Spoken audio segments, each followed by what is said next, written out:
अति वन्देऽहं श्रीगुरु श्रीयुतपद्कमलं श्रीगुरुं वैष्णवञ्च श्रीरूपं साग्रजातं सहितं रघुनाथान्वितं तं सजीवं साद्वैतं सावधूतं परिजनसहितं कृष्णचैतन्यदेवं श्रीराधा कृष्णपादान् ललिता श्रीविशाखान्वितांश्च हे कृष्ण करुणा सिंधु दीनबन्धु जगत्पते गोपेश गोपिका कान्त राधा कान्त नमोस्तुते तप्त कांचन गौरांगी राधे वृंदावनेश्वरी वृषभानुसुते देवी प्रणमामि हरिप्रिये पांचा कल्पतरुभ्यश्च कृपा सिंधुभ्यः पावनेभ्यो वैष्णवेभ्यो नमो नमः।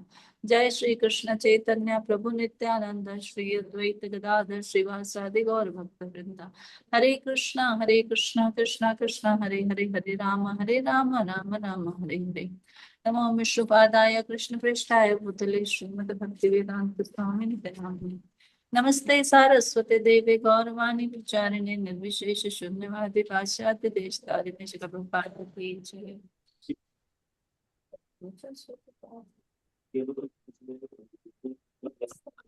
हरे कृष्णा। तो कल हमने किसके किसके बारे में पढ़ा था बताइए। शिवानंद सेन के बारे में पढ़ा था। और कोई और किसके बारे में पढ़ा था कल हमने? क्या पढ़ा था ये भी बता सकते हैं? माता जी मैं बताऊं क्या? हाँ हरे जी कृष्णा। हाँ जी हाँ जी। माता जी इसमें ना वो बड़ा इम्पोर्टेंट एक ही आया था कि चैतन्य महाप्रभु जो है अपने भक्तों पर तीन प्रकार की आयतों की कृपा प्रदान करते हैं, तीन तरीके से। एक साक्षात रूप में, और दूसरा आवेश रूप में, और तीसरा आविर्भाव रूप में। और तीनों जो है, ये तीनों लक्षणों को शिवानंद सेन महाराज ने प्रकट किया। मतलब नहीं उनके अंदर ही प्रकट हुए थे। नहीं, नहीं, उन्होंने इन तीनों को अनुभव किया, मतलब उन तीनों को अनुभव किया। विटनेस किया तीनों को। जी जी। हम्म, ठीक है। और हरे कोई? कृष्ण। हाँ जी हरे हाँ कृष्ण। जी। माताजी इसमें हमने ये भी देखा था कि जो उनके भांजे थे दो, तो उनसे उन्हें जब नित्यानंद प्रभु जी ने उन्हें श्राप दे दिया था तो वो दोनों नाराज हो गए थे और वो चैतन्य महाप्रभु जी से मिलने चले गए थे जगन्नाथपुरी। तो वहां पे चैतन्य महाप्रभु ने उनकी बहुत अच्छे से टेक केयर करने के लिए बोला और उनसे कहा कि आप इन्हें प्रसाद खिलाओ और जब तक शिवानंद सिंह जी ना आ जाए तब तक आप इनका ध्यान रखो। तो कल जो मुझे बहुत अच्छा लगा कि चैतन्य महाप्रभु भी अपने आचरण से दिखाते हैं कि हमें डिवोटीज की कैसे टेक केयर करनी चाहिए। कोई परेशान हो तो उसको और ज्यादा परेशान नहीं करे, उसको शांति से डील करें। है ना?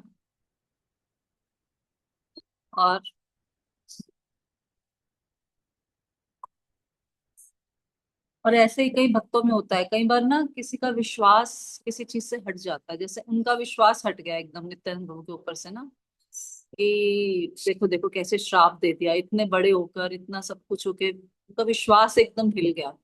तो जब एक व्यक्ति के ऊपर विश्वास हटता तो दूसरे व्यक्ति को ये चाहिए कि वो उसका विश्वास को स्टेबल करने का प्रयास करे। ऐसे नहीं कि आग में और ज्यादा घी डालता रहे, नहीं नहीं तुमने बिल्कुल ठीक किया, वो तो ऐसा ही है, वो तो ऐसा ही है, उसकी हरकतें ही ऐसी हैं, वो ये है वो है ना। आग में घी डालने का प्रयास कर दिया तुमने। हाँ, उसको ऐसे करने का प्रयास ना करे, है ना, कि मतलब कि उसको और भड़काने का प्रयास ना करे वहां पे। अगर जैसे कई बार इस्कॉन की श्रद्धा किसी की कम हो जाती, किसी भक्त की, मान लो किसी उसने किसी डिवोटी को देखा जो ठीक बिहेव नहीं कर रहा, तो उसकी इस्कॉन में श्रद्धा खत्म हो गई। तो हम ये नहीं है कि उसको उसकी हाँ में हाँ मिलाते रहेंगे, उसको थोड़ा प्यार प्यार से उसको अच्छे से डील भी करेंगे, साथ साथ उसकी श्रद्धा वापस लाने का प्रयास भी करेंगे, है ना। ये भी बहुत इम्पोर्टेंट है। ओके, और कोई? हरे कृष्णा माता दंडवत प्रणाम माता जी। यहाँ पर एक और भी आता है, जो भगवान चैतन्य महाप्रभु के दर्शन के लिए जो भक्त जाते थे वहां पर, वो जो भी ये शिव शैन जो थे, शिवानंद सैन जो थे, वो जितनी भी यात्रा का खर्चा होता था वो सब कुछ उठाते थे। मतलब एक तरीके से वो पूरी यात्रा पूरी यात्रा का यात्रा को देखते थे, Yes, पूरा खर्चा उठाते थे, सारी व्यवस्था करते थे। पूरी व्यवस्था। हरे कृष्ण। और कोई?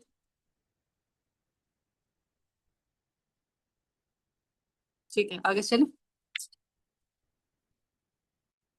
हमने कहाँ से पढ़ना है आज? आज हमने कोला विजय श्रीधर से पढ़ना है ना। आज बात 67 वाला प्यार से जी। होला विच श्रीधर प्रभुर प्रिय दास, यहाँ सने प्रभु कर नित्य परिहास। ठीक है, वन लक्ष्मी माता जी पढ़िए। खुल गया आपका, मिल गया? माता जी नहीं, मेरे को मिला नहीं कोई कौन बात सा नहीं, है तो। दादा मातृ माता जी आप पढ़िए। माता जी है कौन सा श्लोक, कौन सा है 10th एक बार? चैप्टर 67। थैंक यू माता जी। हरे कृष्ण माता जी। राहुल प्रभु स्टार्ट करते ना लिख दिया करो कि हम कहाँ से स्टार्ट कर रहे हैं, उस पर डाल दिया करो, ठीक है? हाँ जी हरे प्रभु। कृष्णा। व्हाट्सएप पे डाल दिया करो मतलब। व्हाट्सएप पे डाल दो, हाँ, ठीक या पे भी डाल दो, चैट पे भी डाल दो। 29वीं शाखा श्रीधर थे, जो केले के छाल के व्यापारी थे। वे महाप्रभु के अत्यंत प्रिय सेवक थे। कई बार महाप्रभु ने उनके साथ प्रयास किया था। तात्पर्य श्री प्रभुपाद जी के द्वारा। श्रीधर निर्धन ब्राह्मण थे, जो केले की छाल के दोने बेचकर अपनी जीविका चलाते थे। संभवतः उनके पास केले का एक बगीचा था, जिससे वे केले के पत्तों वृक्षों से पत्ते, छिलका तथा गूदा एकत्र करके रोज बाजार में बेच दिया करते थे। वे अपनी आमदनी का 50% गंगा जी की पूजा करने में और शेष 50% अपनी जीविका चलाने में खर्च करते थे।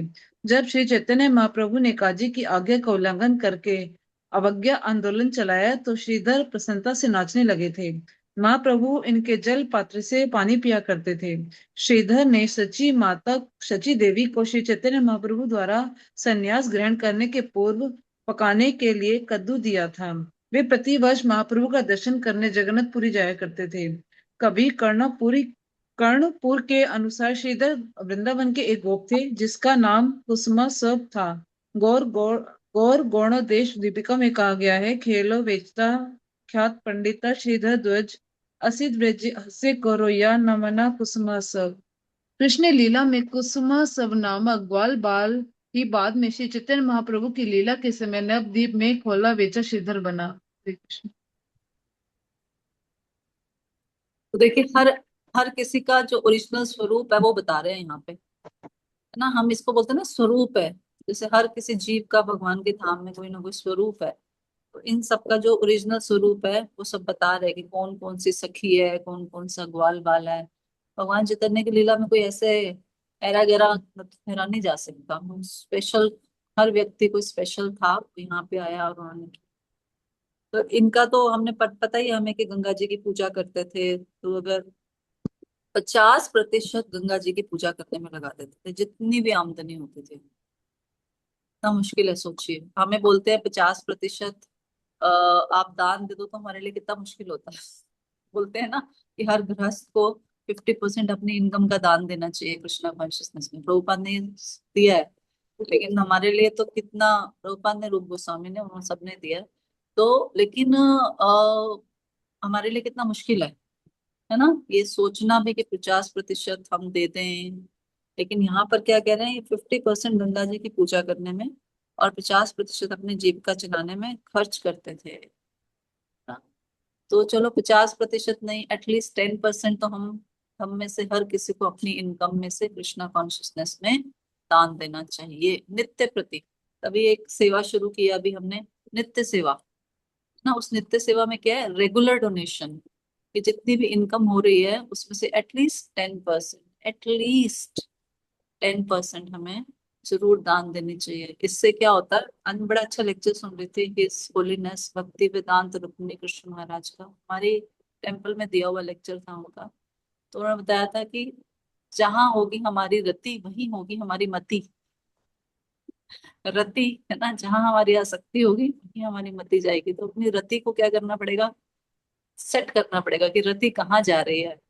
तो रति, रति के जहाँ, है ना, मति रति सब एक जगह भेजनी है कृष्ण के पास। तो देने से हृदय बड़ा होता है, हृदय में भगवान आके फिर विराजमान होते हैं। तो ये एक बहुत बड़ा अच्छा एग्जाम्पल है कोला विचय श्रीधर। देखिए, वो दान देते थे तो भगवान उनके इसी इसी उससे प्रसन्न होकर भगवान उनके आके पास, नित्य उनके पास आके उनसे केले लेते थे। और एक चीज और है, एक बड़ी सुंदर लीला हमने सुनी होगी सन्यास के बाद, हम सुनेंगे कभी। जब सन्यास ग्रहण किया था तो चैतन्य महाप्रभु ने उस रात उन्होंने माता को बोला था कि मुझे कद्दू बनाकर खिलाओ। तो ये जो कद्दू था वो इन्होंने दिया था शची देवी को। इसकी भी बड़ी महिमा, उस कद्दू की भी इन्होंने लाके उनको दिया था और उन्होंने बनाया था। ठीक है आगे। प्रभु यार नित्य लय थोड़ा मोचा फल, यार फूटा लोह पात्रे प्रभु पीला जल। श्री चैतन्य महाप्रभु रोज मजाक में श्रीधर से फल फूल और पूता छीन लिया करते थे और उनके टूटे हुए लोहे के पात्र से जल पीते थे। प्रभुर अति प्रिय दास भगवान पंडित, यारा देह कृष्ण पूर्वे हैला अधिष्ठित। तीसरी शाखा भगवान पंडित थे। वे महाप्रभु के अत्यंत प्रिय सेवक थे, किंतु पूर्व जन्म में भी वे भगवान कृष्ण के महान भक्त थे और भगवान को सदैव अपने हृदय में रखते थे। कौन? भगवान पंडित। जगदीश पंडित आर हिरण्य महाशय, यारे कृपा कैल बाल्य प्रभु दयामय। पढ़िए। वनलक्ष्मी माता जी मिल गया आपको? पढ़िए हाँ जी। पढ़िए 70 श्लोक। हाँ जी, तात्पर्य 31वीं शाखा जगदीश पंडित थे और 32वीं शाखा हिरण्य महाशय थे, जिन पर महाप्रभु ने अपने बाल्यकाल में अहेतु की कृपा प्रदर्शित की थी। तात्पर्य पूर्व काल में जगदीश पंडित कृष्ण लीला में एक महान नर्तक थे और चंद्रहास कहलाते थे। हिरण्य पंडित के बारे में ये कहा जाता है कि एक रात जब नित्यानंद प्रभु मूल्यवान रत्नों से सज्जित होकर उनके घर में ठहरे थे, तो एक बड़ा चोर रात भर इन रत्नों को चुराने का प्रयास करता रहा, किंतु असफल रहा। बाद में नित्यानंद प्रभु के पास आकर उसने आत्मसमर्पण कर लिया। तो हिरण्य पंडित के घर पे रुके थे नित्यानंद प्रभु और ज्वेलरी पहनी होगी, तो पूरी रात प्रयास करता रहा बट नहीं चुरा पाया। फिर उसने समर्पण कर दिया। ऐसे वो भी लीला ना कि वो चोर चुराने आए निमाई से ज्वेलरी, लेकिन वो उठा के ले गए, घुमा फिरा के वहीं वापस आए। तो भगवान से कोई क्या चुरा सकता? ए दुई घरे प्रभु एकादशी दिन, विष्णु रे नैवेद्य मांगी खाई न आपने। पड़ी मतलब। हरे कृष्ण। श्री चैतन्य महाप्रभु ने एकादशी के दिन इन दोनों के घरों से भोजन की भिक्षा मांगी और स्वयं इसे खाया। तात्पर्य एकादशी के दिन उपवास रखने का विधान विशेष रूप से भक्तों के लिए है, किंतु भगवान को भोग लगाने वाले भोजन के संबंध में कोई प्रतिबंध नहीं है। श्री चैतन्य महाप्रभु ने विष्णु तत्व के रूप में भावावेश में भगवान विष्णु का नैवेद्य ग्रहण किया। तो देखिए लोग कई बार पूछते हैं एकादशी के दिन भगवान को अन्न का भोग लगा सकते हैं? तो फास्ट हमारा है, भगवान का नहीं है। तपस्या हमको करनी है कि हमको अपनी तपस्या से कि हमने ये चीज छोड़ी आपकी प्रसन्नता के लिए, तो हमें तपस्या करनी है, भगवान को तपस्या नहीं करनी। इसलिए भगवान को अन्न का भोग लगा सकते हैं, पर ऐसा जरूरी नहीं है कि अन्न का ही भोग लगाएं। घर पे मतलब घर में तो टेम्पल में तो अन्न का भोग लगता ही है, पर घर में हम जो भी बना रहे हैं उसका भी भोग लगा सकते हैं। कुछ ऐसा कंपल्शन नहीं है, बट हमें अगर अन्न का लगाया भी है तो हमें नहीं खाना है वो अन्न। और यहाँ पर चैतन्य महाप्रभु इनके घर में गए थे, है ना, जिन हिरण्य जो बता रहे हैं हिरण्य पंडित के घर में, और उनके जाकर में जाके बोले एकादशी वाले दिन कि मुझे अन्न दो। अब सारे हैरान हो गए कि एकादशी वाले दिन अन्न क्यों मांग रहा है ये, तो गलत है ना, एकादशी वाले दिन थोड़ी अन्न मांगना चाहिए। बट वो ये समझना पड़ेगा कि वो एज अ भक्त नहीं मांग रहे थे, वो एज अ भगवान मांग रहे थे। वहां पे अपने जो विष्णु तत्व की जो भाव है उसको प्रकट कर रहे थे वो, कि मैं भगवान हूँ और मुझे अन्न दो।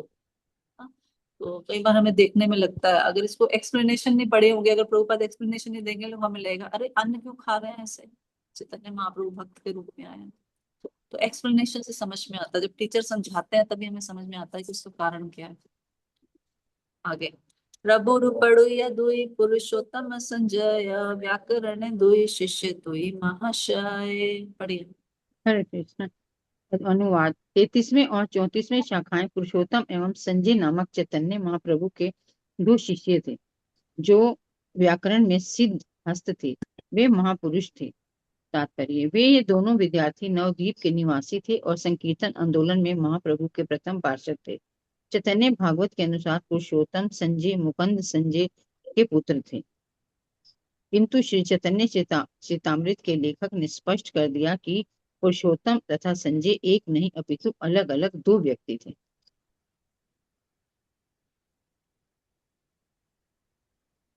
पुरुषोत्तम तथा संजय नामक चैतन्य महाप्रभु के दो शिष्य थे, तो इनको हम दो ही लेके चलेंगे, हम इस कंफ्यूजन में नहीं पड़े। ठीक है। वनमाली पंडित शाखा विख्यात जगते, सोना रमृष मुशल हल देखिल प्रभु हाथे। अनुवाद वृक्ष की 35वीं शाखा वनमाली पंडित थे, जो इस जगत में अत्यंत विख्यात थे। उन्होंने महाप्रभु के हाथ में सोने की गदा तथा देखा। तात्पर्य, वनमाली पंडित महाप्रभु को भावावेश में देखा। इसका विशद वर्णन चैतन्य भागवत अनंत खंड के 9वें अध्याय में मिलता है। तो उन्होंने महाप्रभु को इस रूप में भी देखा है ना। मूसल गदा किसके हाथ में होती है? बलराम जी के हाथ में होती है, और हल भी बलराम जी के हाथ में होता है। उसमें भी महाप्रभु के दर्शन किए। वनमाली पंडित। श्री चैतन्य अति प्रिय बुद्धिमंत खान, आजन्म आज्ञाकारी ते हो सेवक प्रधान। हाँ जी, पढ़िए सुषमा भाटिया माता जी। हरे कृष्ण, दंडवत प्रणाम माता जी। 36वीं शाखा बुद्धिमंत खान थे, जो श्री चैतन्य महाप्रभु को अत्यंत प्रिय थे। वे महाप्रभु की आज्ञा का पालन करने के लिए सदैव प्रस्तुत रहते थे, अतः वे महाप्रभु के प्रधान सेवक माने जाते थे। तात्पर्य, श्री बुद्धिमंत खान नवद्वीप के ही एक निवासी थे।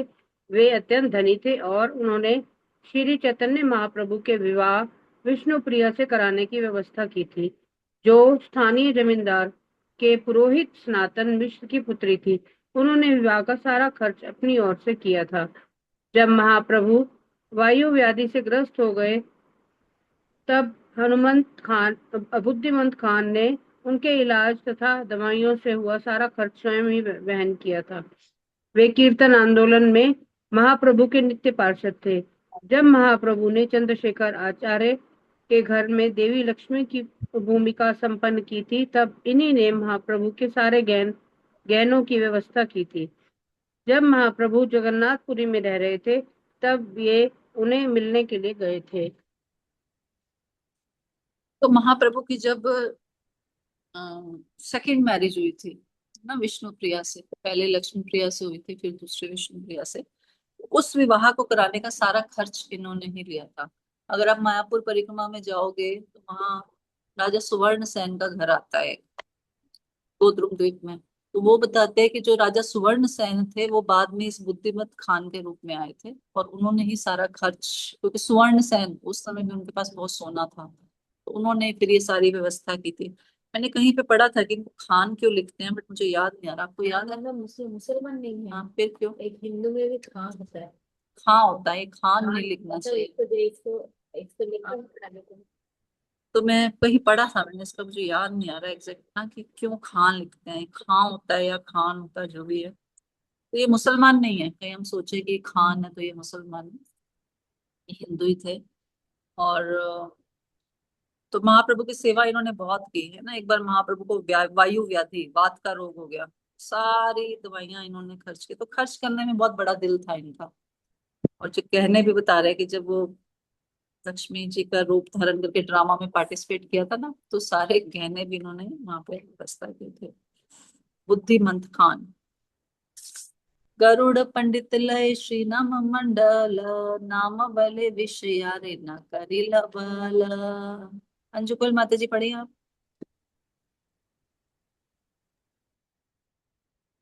वृक्ष की 37वीं शाखा गरुड़ पंडित सदैव भगवान का नाम कीर्तन करने में व्यस्त रहते थे। इस कीर्तन के बल पर उन्हें विष का प्रभाव छू तक नहीं पाता था। एक तात्पर्य, एक बार गरुड़ पंडित को एक वैशाली सर्प ने डस लिया, किंतु उसके द्वारा हरे कृष्ण महामंत्र कीर्तन करने से उन पर सांप के विष का कोई प्रभाव हुआ ही नहीं। अरे बोल, कमाल है वैसे है। देखो, सांप के विष का प्रभाव खत्म हो गया। गरुड़ पंडित, गरुड़ को तो वैसे भी सांप सांप नहीं छू सकते। गोपीनाथ सिंह एक चैतन्य दास, अक्रूर बलि प्रभु यारे कैला परिहास। पढ़िए। वृक्ष की 38वीं शाखा गोपीनाथ सिंह श्री चैतन्य महाप्रभु के निष्ठावान दास थे। महाप्रभु मजाक में उन्हें अक्रूर कहकर पुकारते थे। वे सचमुच अक्रूर थे, जैसे कि गौर गणोदय दीपिका श्लोक नंबर 118 में कहा गया है। अब ना चैतन्य चरितमृत का एक है कि इतने सारे नाम है, इतने सारे नाम है, इनको याद करना इनको बड़ा मुश्किल है।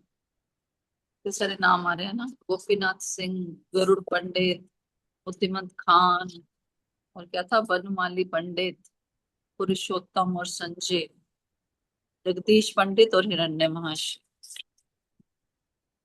आगे अब आएगी इस बड़ी सुंदर कथा देवानंद पंडित की। भागवती देवानंद वक्रेश्वर कृपाते, भागवतेर भक्ति अर्थ पाइल प्रभु भय ते। पढ़िए। देवानंद पंडित श्रीमद् भागवत के पेशेवर वाचक थे, किंतु वक्रेश्वर पंडित तथा महाप्रभु की कृपा से वे भागवत की भक्तिमयी व्याख्या समझ पाए। तात्पर्य: चैतन्य भागवत खंड संख्या अध्याय 11 में मध्य खंड अध्याय 21 में कहा गया है कि देवानंद पंडित उसी गांव में रहते थे जिसमें सार्वभौम भट्टाचार्य के पिता विशारद रहते थे। देवानंद पंडित श्रीमद् भागवत के पेशेवर वाचक थे, किंतु चैतन्य महाप्रभु को उनकी यह व्याख्या पसंद नहीं थी। महाप्रभु ने वर्तमान नवदीप नगर में जो पहले कुलिया कहलाता था, उन पर ऐसी कृपा प्रदर्शित की कि उन्होंने श्रीमद् भागवत की मायावती व्याख्या छोड़कर भक्तिपरक व्याख्या करनी सीख ली। पहले जब देवानंद मायावादी व्याख्या करते थे, तब एक बार उनकी सभा में श्रीवास ठाकुर उपस्थित थे। जब वे रोने लगे तो देवानंद के शिष्यों ने उन्हें बाहर भगा दिया। कुछ दिन बाद श्री चैतन्य महाप्रभु उधर से गुजरे तो उन्होंने देवानंद से मिलने पर श्रीमद् भागवत की मायावती व्याख्या के लिए उन्हें बुरी तरह फटकारा। उस समय देवानंद को तनिक भी विश्वास नहीं हुआ था कि श्री चैतन्य महाप्रभु भगवान कृष्ण के अवतार हैं। किंतु कुछ काल बाद एक रात वक्रेश्वर पंडित उनके घर मेहमान थे, तो जब उन्होंने कृष्ण विज्ञान बतलाया, तब देवानंद चैतन्य महाप्रभु के स्वरूप के विषय में आश्वस्त हो गए। इस तरह श्रीमद् भागवत की व्याख्या वैष्णव ज्ञान के अनुसार करने के लिए उन्हें प्रेरित किया गया।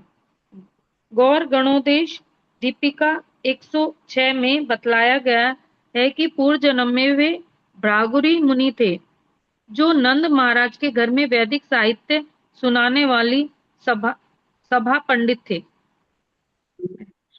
तो ये देवानंद पंडित की बहुत सुंदर कथा है, किस्सा है इनका। अगर आप जाएंगे नवद्वीप में, जो अभी हम जाते हैं, जहाँ पर बोट से क्रॉस करके जाते हैं ना थोड़ा सा, वहां पर क्या है, देवानंद गौड़िया मठ है एक। अभी तो हम नहीं गए थे, परिक्रमा के टाइम जाते हैं वहां पे। तो इस स्थान को पहले कुलिया भी बोला जाता था। तो इसको बोलते हैं अपराध भंजन कुलिया भी बोलते हैं इसको। देवानंद पंडित का जो गौड़िया मठ है और उसके आसपास को जो स्थान है, उसको अपराध भंजन कुलिया भी बोलते हैं। क्यों बोलते हैं अपराध भंजन? का मतलब है अपराध को खत्म करने वाली कुलिया, स्थान। तो क्या अपराध था देवानंद पंडित ने अपराध किया था किसके प्रति? श्रीवास ठाकुर के प्रति। क्योंकि देवानंद पंडित क्या करते थे, अपनी व्याख्या करते थे श्रीमद् भागवत की, लेकिन वैष्णव सिद्धांत के हिसाब से नहीं करते थे, मायावादी व्याख्या करते थे वो। और उनके शिष्य होते थे, वो भी बड़ा आनंद लेते थे उसमें, मायावादी व्याख्या में। तो ऐसे ही एक बार श्रीवास पंडित उनके वहां बैठे थे, तो उन्होंने कोई श्लोक का उच्चारण किया, तो श्लोक को सुनकर श्रीवास पंडित में भाव आ गया और वो रोने लग गए वहां पे। तो उनके शिष्यों ने बोला ये पागल हो गया है, ठीक, इसको उठा के बाहर फेंक दो। तो उनके शिष्यों ने उठाकर बाहर फेंक दिया। हालांकि देवानंद पंडित ने कुछ नहीं बोला, उन्होंने नहीं बोला कि बाहर फेंक दो, लेकिन सिर्फ उन्होंने अपने शिष्यों को नहीं रोका, इसके लिए उनको वैष्णव अपराध लग गया। उन्होंने बाहर फेंक दिया। तो चैतन्य महाप्रभु में बहुत ज्यादा उनकी श्रद्धा नहीं थी, ताकि उनको ये पता नहीं था कि भगवान है, या ठीक है, मतलब ऐसे कुछ खास नहीं था। तो चैतन्य महाप्रभु ने उनको बहुत फटकारा। लिखा है ना कि एक दिन वो उनकी, चैतन्य महाप्रभु उधर से गुजरे तो देवानंद से मिलने पर उन्होंने उनकी मायावादी व्याख्या के लिए बहुत फटकारा। तो देवानंद को तब पता ही नहीं लगता था कि अच्छा ये भगवान नहीं है, वो है। तो समहाउ क्या हुआ, वक्रेश्वर पंडित से उनकी मुलाकात हुई और उन्होंने वक्रेश्वर पंडित की सेवा की अपने घर पे, उनको भोजन कराया, उनकी सेवा की। तो वक्रेश्वर पंडित ने उनको ये ज्ञान दिया चैतन्य महाप्रभु के बारे में भी और कृष्ण तत्व के बारे में भी, जो वास्तविक वैष्णव सिद्धांत के हिसाब से भागवत की व्याख्या होनी चाहिए, वो उन्होंने उनको सिखाई। तब उनको समझ में आया कि अरे चैतन्य महाप्रभु कौन है, क्या है। तो फिर उनका अपराध वो ऑटोमेटिकली खत्म हो गया, क्योंकि उन्होंने वक्रेश्वर पंडित की सेवा कर दी थी, वैष्णव की सेवा कर दी थी। तो बाद में जब चैतन्य महाप्रभु उनसे मिले, तो चैतन्य महाप्रभु उनसे नाराज नहीं थे। तो उन्होंने बोला कि क्योंकि तुमने वक्रेश्वर पंडित की और सेवा की है, इसलिए तुम्हारा ये अपराध क्षमा होता है। नहीं तो तुमने जो श्रीवास ठाकुर के साथ किया वो बहुत बड़ा अपराध था। इसका बहुत बड़ा दंड भुगतना पड़ता। लेकिन क्योंकि किसी भक्त की कृपा हो गई उनके ऊपर, भक्त की सेवा कर दी उन्होंने, उसकी वजह से उनका वो वैष्णव अपराध क्या हो गया। और फिर वो भगवान मतलब चैतन्य महाप्रभु को उसी हिसाब से वो भक्ति करने लगे। तो बड़ा सुंदर स्थान है, हर साल हमारी परिक्रमा वहां जाती है, वहां पे बहुत सुंदर सुंदर लेक्चर होते हैं। तो कहते हैं अपराध भंजन कुलिया, क्योंकि कुलिया उस नगर का जो स्थान का नाम है। वहां पे जाके जैसे देवन पंडित ने अपराध किया था और फिर उनको क्षमा मिल गई, तो हमें भी अगर हमने किसी वैष्णव के प्रति अपराध किया होता तो वहां जाके सबके सबसे क्षमा मांग लेनी चाहिए और उस स्थान की रज को अपने माथे पे लगाना चाहिए। उससे क्या होता है, अपराध क्षमा हो जाते हैं। उसको अपराध, मोहन जी बहुत साल से हमें बताते थे अपराध भंजन को किया।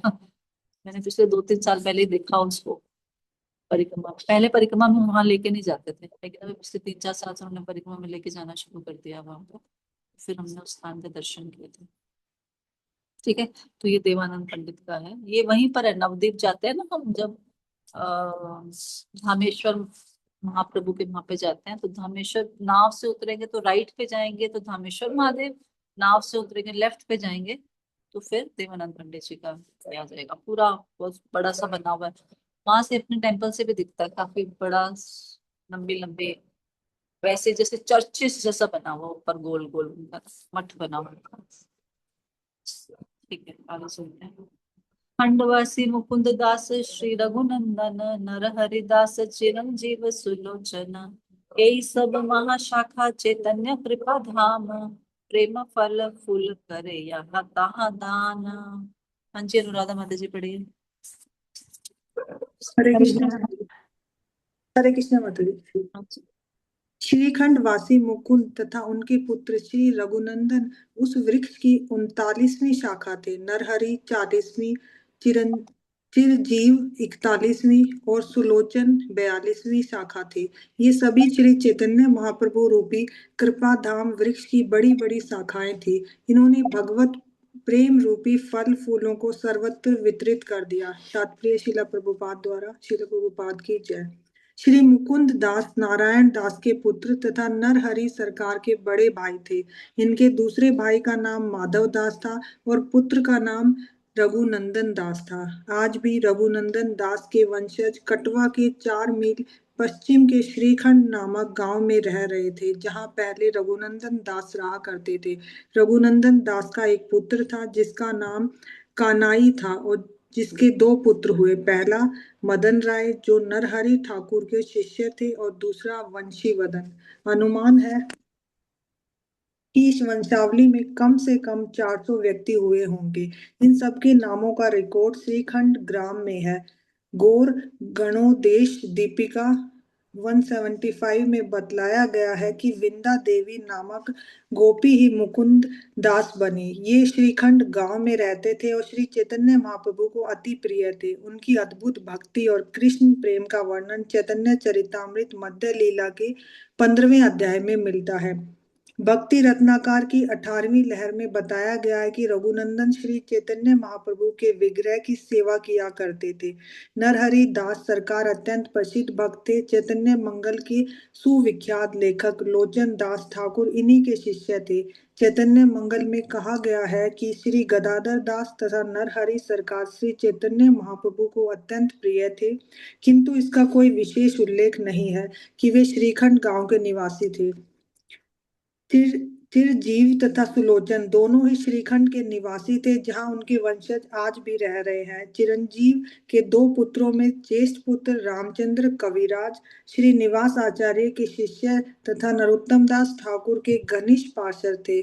कनिष्ठ पुत्र गोविंद दास कविराज एक प्रसिद्ध वैष्णव कवि थे।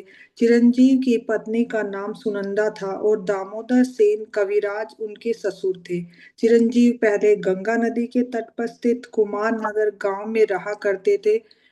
गौर गणदेश दीपिका 207 के अनुसार पूर्व जन्म में वे वृंदावन की चंद्रिका थे। हरे कृष्ण मोदी। देखिए कितना इतिहास है इसके अंदर इन सबका।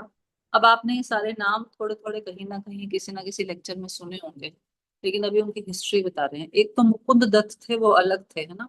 ये मुकुंद दास है यहाँ पर ना। ये श्रीखंड के निवासी हैं मुकुंद। वो मुकुंद कौन थे? वसुदेव दत्त और मुकुंद दत्त वो अलग थे ना। वो कहाँ के निवासी थे? कुमार हट कहीं पीछे आया था ना, चेक करना पड़ेगा वो मुकुंद कहाँ के थे। तो जब पुराने जमाने में ऐसे एक ही लोगों के दो नाम होते थे ना, तो उनको कैसे याद किया जाता था कि जो जहाँ के निवासी हैं। तो चैतन्य महाप्रभु ऐसे ही बोलते थे कि जो श्रीहट के वासी हैं, या जो ऐसे इस तरह से ना, ऐसे उनको। तो ये कहाँ के निवासी हैं? ये श्रीखंड। तो कटवा जो है वो स्थान है जहाँ पर चैतन्य महाप्रभु ने बाल कटवाए थे। कटवा कटवाए थे बाल। तो वो संन्यास का स्थल है उनके, और उससे 4 मील की दूरी पर ये श्रीखंड आ जाता है, पास में ही है। तो वहां पर वो रघुनंदन की स्टोरी जो हम सुनते हैं ना, कि डिटीज को लड्डू दिया और पिताजी पीछे से आ गए कि आप लड्डू मत दो, आधा खाया हुआ लड्डू, तो वो डिटीज आज भी है वहां पर। तो ये छोटा सा बच्चा जो था, ये इसने अपने पिता की अनुपस्थिति में लड्डू ऑफर किया, और भगवान ने लड्डू खाया। तो वो फिर जब पिता ने पकड़ लिया तो लड्डू आधा रह गया। तो वो वाली डिटेल्स ये श्रीखंड में है, आज भी है। एक बार हम गए थे वहां पर। तो यहाँ पर बता रहे हैं कि मुकुंद दास, नारायण दास। तो मेन कौन है? पिता नारायण दास थे, उनके पिता उनके पुत्र थे मुकुंद दास, और उनके भाई थे नरहरि सरकार। तो हम गौर आरती में भी गाते हैं ना, नरहरि, है ना, आदि चावर ढुलाए। तो ये वो नरहरि सरकार है। तो जितने भी नाम हम पढ़ते हैं उनका कहीं ना कहीं कनेक्शन है। ठीक है, तो ये नरहरि वो वाले हैं। और रघुनंदन की स्टोरी वो है जो लड्डू वाली है। उसके बाद रघुनंदन के देखिए दो पुत्र हैं, कनाई।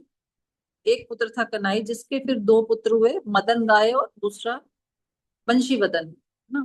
अब किसी को अपने बच्चों के नाम रखने हो ना, तो इधर उधर ढूंढना नहीं चाहिए। चैतन्य चरितामृत खोलो, कितने सारे नाम मिल जाएंगे आपको, सुंदर सुंदर, है ना। कितने सारे, तो कितने प्यारे प्यारे नाम है। बंटी, चिंकी, पिंकी, ये सब रखने के बजाय कितने सुंदर सुंदर नाम है। देखिए, वंशीवदन, रघुनंदन, मदन राय, मुकुंद, माधव, चिरंजीव। देखिए कितने प्यारे प्यारे सारे नाम है। तो इनमें से हम नाम देख कर रख सकते हैं। तो उसके बाद बता रहे हैं कि ये तो बहुत डिटेल है, इसमें से थोड़ा सा जो नीचे है ना उसका मैं बात करती हूँ। सबसे लास्ट पैराग्राफ जो है, चिरंजीव के और सुलोचन दोनों ही श्रीखंड के वासी थे, जहाँ उनके वंशज आज भी रह रहे हैं। चिरंजीव के दो पुत्रों में से ज्येष्ठ रामचंद्र कविराज। एक एक आपने वो भजन सुना होगा, श्री कृष्ण चैतन्य प्रभु दया करो मोरे। इसमें लास्ट में है, रामचंद्र संग मांगे नरोत्तम दास। सुने ना, लास्ट लाइन है उसके।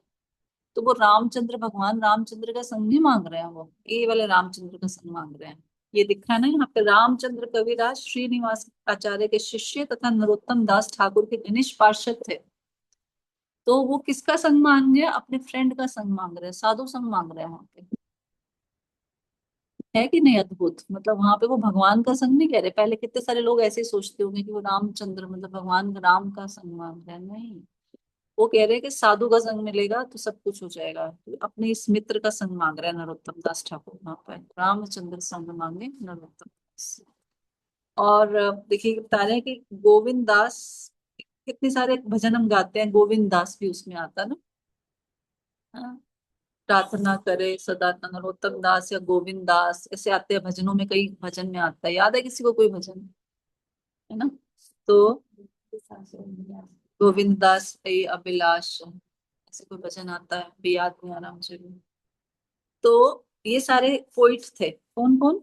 गोविंद दास भी थे, रामचंद्र भी कविराज थे, नरोत्तम दास ठाकुर के तो बहुत सारे भजन हम सुनते ही हैं, है ना। तो ये सारे आपस में फ्रेंड्स थे। उसके ऊपर चलेंगे हम तो नरहरि दास अत्यंत प्रसिद्ध भक्त थे। अब नरहरि दास कौन है? जो चैतन्य मंगल हम कह रहे हैं कि लोचन दास ठाकुर जिन्होंने लिखी है, उनके गुरु है नरहरि सरकार या नरहरि दास ना। तो चैतन्य मंगल लोचन दास ठाकुर कितने फेमस हो गए। और वही नरहरि क्या कर रहे हैं, वो जो चैतन्य महाप्रभु की लीला में नरहरि आदि करे चामर डुलाए। वो चैतन्य महाप्रभु की लीला में जो चामर डुला रहे हैं वो ये वाले नरहरि हैं। ऐसे हम अगर इनको सुनेंगे, इनके बारे में पढ़ेंगे, तभी हम जब गाएंगे तो हम कुछ रिलेट कर पाएंगे, है ना। ठीक है ना। ठीक है, और क्या है इसमें, इतना ही है। तो हमने नरहरिदास सरकार को समझा, और हमने लोचन दास जी उनके शिष्य हैं, और रामचंद्र श्रीनिवासाचार्य के शिष्य हैं, और नरोत्तम दास ठाकुर के घनिष्ठ पार्षद थे वो। श्रीनिवासाचार्य, नरोत्तम दास ठाकुर और श्यामानंद पंडित, ये तीनों पहली बुक डिस्ट्रीब्यूशन पार्टी थी जो गई थी बुक्स डिस्ट्रीब्यूट करने के लिए। तो उनका भी संघ है। ये श्रीनिवासाचार्य ने वो लिखा है जो हम बात करते हैं ना, षड गोस्वामी अष्टकम, कृष्णा कीर्तन गान नर्तन करो, ये उनका।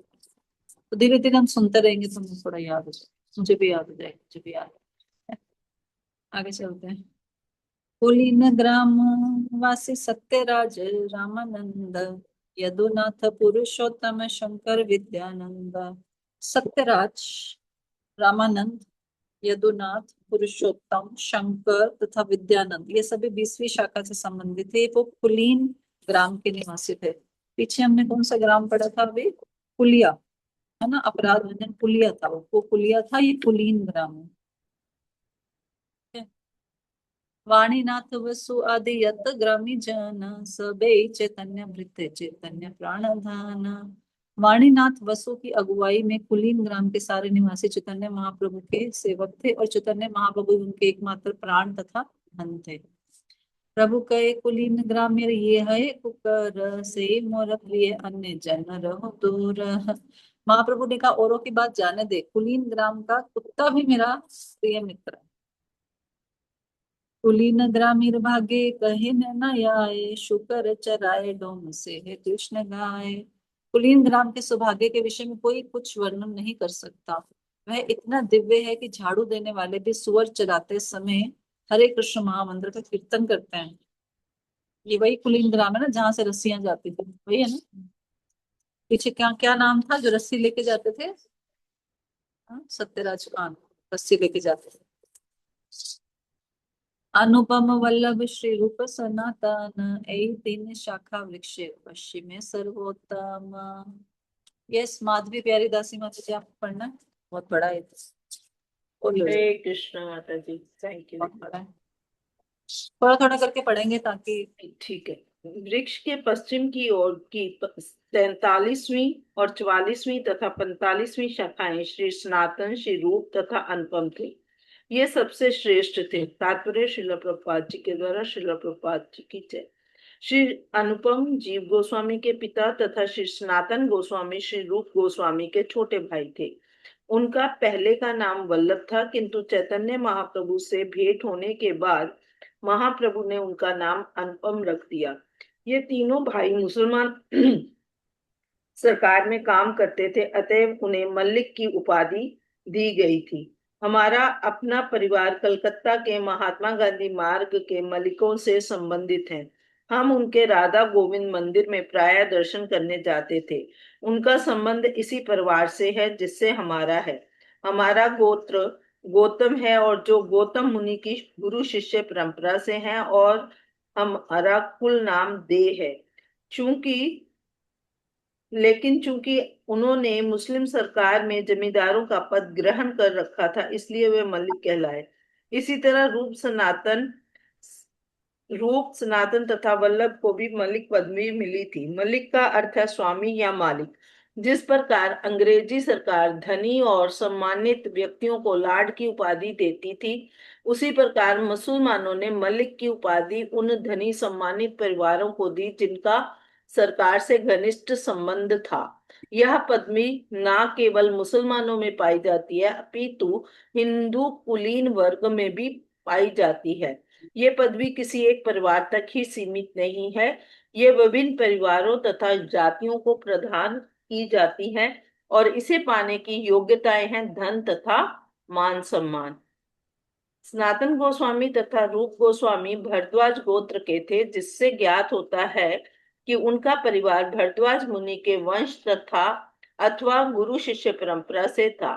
कृष्ण भावामृत आंदोलन के सदस्य होने के नाते हम सरस्वती गोस्वामी परिवार तथा गुरु शिष्य परंपरा से संबंधित हैं, अतएव हम लोग सारस्वत कहलाते हैं।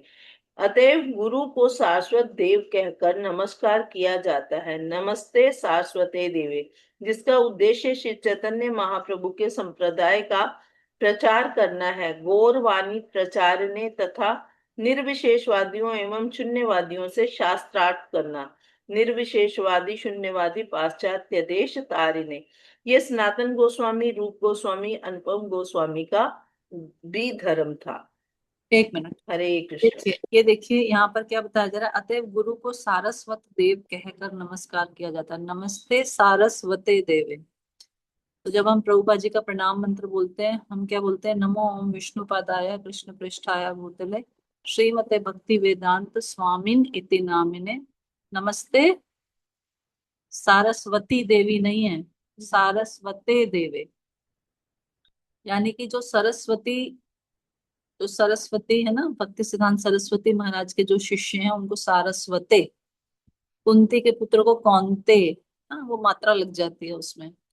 तो सरस्वती का मतलब होगा सरस्वती महाराज। तो सारस्वते देवे ना, ये नॉर्मली लोग कीर्तन में भी गलती करते हैं और वैसे भी मंत्र बोलने में भी गलती करते हैं। तो ये होता है नमस्ते सारस्वते देवे गौरवाणी प्रचारिणे निर्विशेष शून्यवादी पाश्चात्य। ठीक है माते, पढ़िए आगे पढ़िए। हरे कृष्ण। सनातन गोस्वामी, रूप गोस्वामी तथा वल्लभ गोस्वामी का वंश वृक्ष 12वीं शताब्दी शकाब्द शंखसावत से प्रारंभ होता है, जब कर्नाट प्रांत के एक अत्यंत धनवान तथा ऐश्वर्यवान ब्राह्मण परिवार में सर्वज्ञ नामक एक भद्र व्यक्ति उत्पन्न हुए। उनके 2 पुत्र हुए, अनिरुद्ध, रूपेश्वर तथा हरिहर। इन दोनों को राज्य से वंचित कर दिया गया था, जिससे उन्हें ऊबड़ खाबड़ पहाड़ी क्षेत्रों में रहना पड़ा। रूपेश्वर का पुत्र पद्मनाभ हुआ, जो बंगाल के नौहाटी नामक स्थान को चला गया, जो गंगा नदी के किनारे स्थित है। उसके 5 पुत्र हुए, जिनमें से सबसे छोटे पुत्र मुकुंद का कुमारदेव नामक एक अत्यंत शिष्ट पुत्र हुआ। उसी से रूप, सनातन और वल्लभ तीनों उत्पन्न हुए। कुमारदेव पूर्वी बंगाल, आज के समय में बांग्लादेश में बाकाल चंद्रदीप की सरहद पर फतेहाबाद में रहते थे। आज का प्रेमबाग गांव, जो बांग्लादेश के जैसलमेर जिले में रामसर के निकट था, कई लोगों द्वारा कुमारदेव का घर कहा जाता है। उनके कई पुत्र हुए, जिनमें से 3 पुत्र वैष्णव थे। बाद में वे श्री वल्लभ तथा उनके बड़े भाई रूप और सनातन चंद्रदीप से रामकेली नामक गांव चले आए, जो बंगाल के मालदा जिले में है। श्री जीव गोस्वामी का जन्म इसी गांव में हुआ और वल्लभ उनके पिता थे। तीनों भाई मुस्लिम सरकार में नौकरी करते थे, इसलिए उन्हें मलिक की पदवी मिली। जब श्री चैतन्य महाप्रभु रामकेली गांव गए तो वहां वे वल्लभ से मिले थे। बाद में श्री रूप गोस्वामी ने श्री चैतन्य महाप्रभु से भेंट करने के बाद सरकारी नौकरी से त्याग पत्र दे दिया, और जब वे महाप्रभु से मिलने वृंदावन गए तब वल्लभ उनके साथ थे। इलाहाबाद में रूप गोस्वामी और वल्लभ की श्री चैतन्य महाप्रभु से जो भेंट हुई, उसका वर्णन मध्य लीला के अध्याय 19 में हुआ है। बस तो देखिए यहाँ पर इनकी हिस्ट्री बता रहे हैं, रूप गोस्वामी, सनातन गोस्वामी और उनके तीसरे भाई अनुपम या वल्लभ। तो जीव गोस्वामी कहाँ से आए? उनके तीसरे भाई के पुत्र हैं वो। तो इसीलिए वो रूप गोस्वामी के शिष्य थे। उनके भाई के तो देह त्याग कर दिया था, बाद में जीव गोस्वामी के साथ थे। तो ये सारा उनके बारे में बता रहे हैं। नेक्स्ट और कौन पढ़ना चाहता है? किसने नहीं पढ़ा? पढ़िए। वास्तव में सनातन गोस्वामी के कथन से पता चलता है कि श्री चैतन्य महाप्रभु के आदेशानुसार ही श्री रूप गोस्वामी तथा वल्लभ वृंदावन गए थे। सर्वप्रथम वे मथुरा गए, जहां उनकी भेंट सुबुद्धि राय नामक एक भद्र पुरुष से हुई, जो जलाऊ लकड़ी बेचकर जीवन यापन करते थे। वे रूप गोस्वामी तथा अनुपम से मिलकर अत्यंत प्रसन्न हुए और उन्होंने इन्हें वृंदावन के 12 वन दिखलाए। इस तरह वे वृंदावन में 1 मास तक रहे और तब पुनः सनातन गोस्वामी को ढूंढने निकले। वे गंगा के प्रवाह मार्ग का अनुसरण करते हुए इलाहाबाद या प्रयाग तीर्थ पहुंचे, किंतु सनातन गोस्वामी वहां दूसरे रास्ते से आए थे। अतः वे वहां उनसे नहीं मिल सके। जब सनातन गोस्वामी मथुरा पहुंचे तो उन्हें सुबुद्धि राय ने रूप गोस्वामी तथा अनुपम की मुलाकात की खबर दी। जब रूप गोस्वामी तथा अनुपम बनारस में महाप्रभु से मिले तो उनके मुख से उन्होंने सनातन गोस्वामी की यात्रा के विषय में सुना। अतएव वे बंगाल लौट गए। उन्होंने वहां अपना काम धाम संभाला और श्री चैतन्य महाप्रभु के आदेश से वे उनसे करने जगन्नाथपुरी गए। 1436 शकाब्द 1514 ईस्वी में सबसे छोटे भाई अनुपम का निधन हो गया और वे भगवत धाम चले गए। वे दिव्य आकाश में उसी धाम को गए जहां श्री रामचंद्र रहते हैं। श्री रूप गोस्वामी ने इस घटना की जानकारी महाप्रभु को जगन्नाथपुरी में दी। वल्लभ श्री रामचंद्र के महान भक्त थे, अतः वे श्री चैतन्य महाप्रभु के आदेशानुसार राधा गोविंद की पूजा नहीं कर पाते थे। फिर भी उन्होंने श्री चैतन्य महाप्रभु को भगवान रामचंद्र का अवतार मान लिया था। भक्ति रत्नाकर में इस कथन का उल्लेख मिलता है कि वल्लभ को अनुपम नाम श्री गौर सुंदर द्वारा दिया गया, किंतु वे सदैव भगवान रामचंद्र की सेवा में मग्न रहते थे। वे श्री रामचंद्र के अतिरिक्त अन्य किसी को नहीं जानते थे, किंतु वे यह जानते थे कि श्री चैतन्य गोसाई वही भगवान रामचंद्र हैं। ठीक है। तो ये क्या क्या बता रहे हैं यहाँ पे कि पहले सनातन आ गए थे तो बाद में दोनों भाई आए तो सनातन से भेंट नहीं हुई, वो इधर उधर कैसे उनकी खबर ले रही, क्योंकि पहले ना तो व्हाट्सएप था ना फोन था कुछ था, तो एक दूसरे को ढूंढने में महीनों बीत जाते थे कि कौन कहाँ गया। वो बोलेगा जी हाँ वो 2 महीने पहले यहाँ आया था, उसके बाद वो उधर चला गया, वो वहां पहुंच गया होगा। तो ऐसे ही वो अपने भाई को ढूंढ रहे हैं। इसी बीच में भाई को ढूंढते ढूंढते उनका अनुपम जी इस संसार से चले गए। ठीक है। तो ये पैराग्राफ मैं पढ़ती हूँ, थोड़ा सा जल्दी जल्दी पढ़ना पड़ेगा। गौर गणोदेश दीपिका में रूप गोस्वामी को श्री रूप मंजरी नामक गोपी बतलाया गया है। पत्नी भक्ति रत्नाकर में श्री रूप गोस्वामी द्वारा लिखित ग्रंथों की सूचना दी गई है। देखिए ये तो बहुत सारे ग्रंथ हैं। क्या क्या ग्रंथ है? 16 वैष्णव ग्रंथ बहुत प्रिय हैं। हंस दूत, उद्धव संदेश, कृष्ण जन्म तिथि विधि, राधा कृष्ण गणोदेश दीपिका, बृहत तथा लघु, स्तव माला, विदग्ध माधव, दलित माधव, दान के लिए कौमुदी, भक्ति रसामृत सिंधु, यह रूप गोस्वामी का सर्वाधिक प्रसिद्ध ग्रंथ है।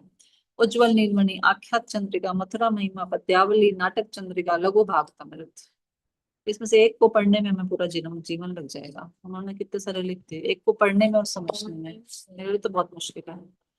स्वरूप गोस्वामी ने सारे पारिवारिक संबंध तोड़कर संन्यास ले लिया था और उन्होंने अपने धन का 50% ब्राह्मणों तथा ब्राह्मण वैष्णवों को, 25% अपने कुटुंबियों को और बाकी 25 को अपनी आकस्मिक आवश्यकताओं के लिए रख छोड़ा। वे जगन्नाथपुरी में हरिदास ठाकुर से मिले, जहां उनकी भेंट श्री चैतन्य महाप्रभु तथा उनके अन्य संगियों से भी हुई। श्री चैतन्य महाप्रभु रूप गोस्वामी की हस्तलिपि लिखावट की प्रशंसा किया करते थे। वे महाप्रभु की इच्छा अनुसार पद्य रचना कर सकते थे और उन्होंने उन्हीं के आदेशानुसार ललित माधव तथा विदग्ध माधव नामक 2 पुस्तकें लिखी। ये इसमें नाटक है, ये दोनों भगवान के पास टाइम्स का ड्रामा उन्होंने लिखा कि कैसे भगवान क्या करते थे। तो पहले जमाने में भी नाटक बहुत फेमस होते थे। भगवान चैतन्य की इच्छा थी कि सनातन गोस्वामी तथा रूप गोस्वामी दोनों भाई वैष्णव धर्म के समर्थन में अनेक पुस्तकें प्रदर्शित करें। जब सनातन गोस्वामी श्री चैतन्य महाप्रभु से मिले तो महाप्रभु ने वृंदावन जाने का उपदेश दिया। तो ऐसे ही है, कोई मिल रहा है फिर उसको इंस्ट्रक्ट कर रहे हैं। सनातन गोस्वामी मिले, उनको इंस्ट्रक्शंस दे कि आप ये करो, फिर रूप गोस्वामी मिले, उनको इंस्ट्रक्शंस दे, तो फिर उनको ऐसे ऐसे। ठीक है। गौर गणोदेश दीपिका में श्री सनातन गोस्वामी का वर्णन हुआ है। पूर्व जन्म में ये रति मंजरी या लवंग मंजरी के नाम से जाने जाते हैं। तो रूप गोस्वामी कौन सी मंजरी है? रूप मंजरी। और ये कौन सी मंजरी है? रति मंजरी या लवंग मंजरी। पत्नी भक्ति रत्नाकर में कहा गया कि इनके गुरु विद्या वाचस्पति कभी कभी राम के लिए गांव आकर रुकते थे और सनातन गोस्वामी ने उन्हीं से सारे वैदिक साहित्य का अध्ययन किया। विद्या वाचस्पति, वे अपने गुरु के इतने अधिकारी थे, आज्ञाकारी थे कि उनका वर्णन ही नहीं हो सकता। वैदिक पद्धति के अनुसार यदि किसी की भेंट किसी मुसलमान से हो जाए तो उसे तुरंत प्रायश्चित के लिए कुछ अनुष्ठान करने चाहिए। सनातन गोस्वामी तो सतत ही मुसलमान राजाओं के साथ रहे। वे वैदिक आदेशों की अधिक परवाह न करते हुए मुसलमान बादशाहों के घर मिलने जाते रहते थे और इस तरह अपने आप को मुसलमान में परिवर्तित हुए मान चुके थे। अतः वे अत्यंत दीन और नम्र थे। महाप्रभु के समक्ष उपस्थित होते समय उन्होंने कहा, मैं सदैव निम्न वर्ग के लोगों के साथ रहता हूँ, अतः मेरा आचरण अत्यंत ग्रहित है।